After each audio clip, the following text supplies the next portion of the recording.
Introductory note. Percy Bysshe Shelley, an English poet, born at Field Place, near Horsham, Sussex, August 4, 1792. His great-grandfather, Timothy, lived for a number of years in America, and his grandfather, Bysshe, was born in Newark, New Jersey, of an American mother. The family was wealthy and of local distinction in Sussex.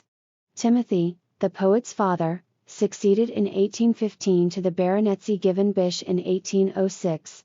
Shelley's schooling began at 6.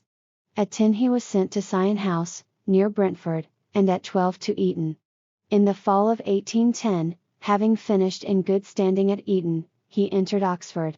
He was an incessant reader, speculator, and writer from his early days at Eton, and, though he slighted the prescribed studies, he became greatly interested in chemistry and read deeply in the works of Locke, Hume, D'Holbach, Volney, Rousseau, and Voltaire.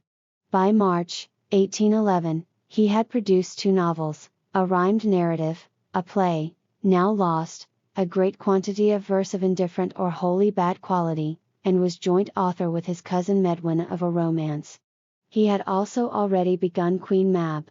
On March 25, 1811, he, with his friend Thomas Jefferson Hogg, was expelled from Oxford for having written, printed, and circulated a pamphlet, The Necessity of Atheism. Shelley's father cut off the boy's allowance, and for a time he was reduced to want, living upon small sums sent him by his relatives, the Medwins and Groves, and the pocket money of his sisters, at school at Clapham, near London.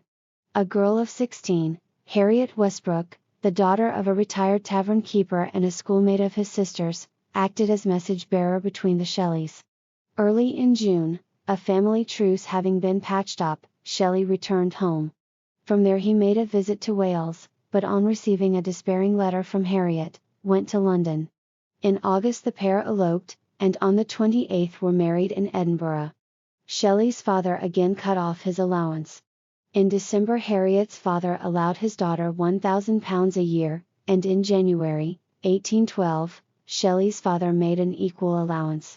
From this time until March, 1814, the youthful pair wandered about England, Wales, and Ireland, Shelley finishing Queen Mab, and producing some miscellaneous verse, and a number of pamphlets urging political reforms.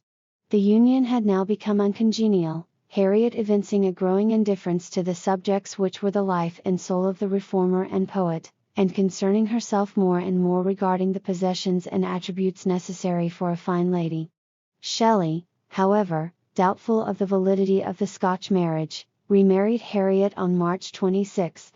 In April the break came, and Harriet, whether intending a separation or only a long visit is not known, left him and joined her sister. It is not believed that the couple ever again lived together. The stanzas to Harriet, May 1814, appeal to her to return to him, and beg her to pity if thou canst not love. Shelley had in the meantime met Mary, the 16-year-old daughter of William Godwin, a political writer for whom he entertained the most extravagant admiration, and of Mary Wollstonecraft, the gifted author of A Vindication of the Rights of Woman. By June the new friends had become very much attached to each other. Mary had grown up in an atmosphere wherein hostility to the marriage institution was a philosophic creed, and Shelley had given voice to this sentiment years before. Early in July the pair determined to unite. Shelley summoned Harriet to London, told her of his determination, made certain settlements with her regarding property, and on July 28 left England for the Continent with Mary, accompanied by Jane Clairmont, the daughter of Mrs. Godwin by a former marriage. September 13 they returned, settling in London. His grandfather dying in January, 1815, a settlement of Shelley's succession to the estate was made, the poet having been made to relinquish the greater part in favor of a younger brother. He now paid Harriet's debts and allowed her £1,000 a year.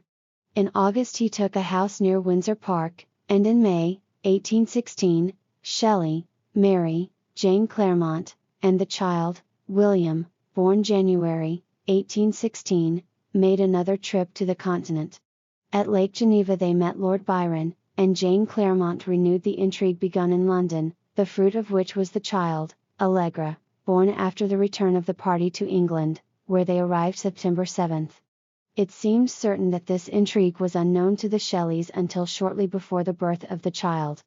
On December 16 Shelley learned that Harriet, who in the meantime had made another alliance and had been deserted, had drowned herself, and on December 30 he formally married Mary. Early in 1817 Shelley settled in Marlow, and on March 12, 1818, the household left England for Italy, reaching the Baths of Lucca in May. Alastor had appeared in the autumn of 1816, and the Revolt of Islam in January 1818. The great volume of his poetical production came from him during the 4 remaining years of his life, a product which for amount, excellence, and range of power, is held by many to be unparalleled in the history of the world's literature. In August the household removed to Byron's villa of Este, near Venice, and Allegra was put under the care of her father. Clara, Shelley's youngest child, died in Venice, September 24, 1818, and William at Rome, June 7, 1819. At Florence his last child, Percy Florence, was born, November 12, 1819. The household removed to Pisa, January 27, 1820, and henceforth until Shelley's death lived in that neighborhood. Between April 26 and May 1, 1822, the Shelleys and 2 friends, Edward and Jane Williams, moved into the house Casa Magni, on the Gulf of Spezia, near Lerici. Shelley's friend, Leigh Hunt, was to arrive at Leghorn in July, and on July 1, Shelley, Williams, and a sailor boy, Charles Vivian, sailed for that city in Shelley's boat, the Ariel, to meet him. They arrived next day, Shelley met Hunt, and saw him settled, and on July 8 the 3 started to return. A terrific squall struck the water shortly after they set sail, and the boat was never seen again. Shelley's and Williams's bodies were cast ashore July 18, and a few days later the body of the sailor boy. The bodies of the 2 friends were cremated on the shore August 17 and 18, Byron, Hunt, and Edward John Trelawney, and some natives alone being present. Trelawney snatched Shelley's unconsumed heart from the flames. The ashes of the poet were deposited in the English burying ground at Rome, where Trelawney placed a slab in the ground, inscribed Percy Bysshe Shelley. Cor Cordium. Natus August 4, 1792. Obiit July 8, 1822.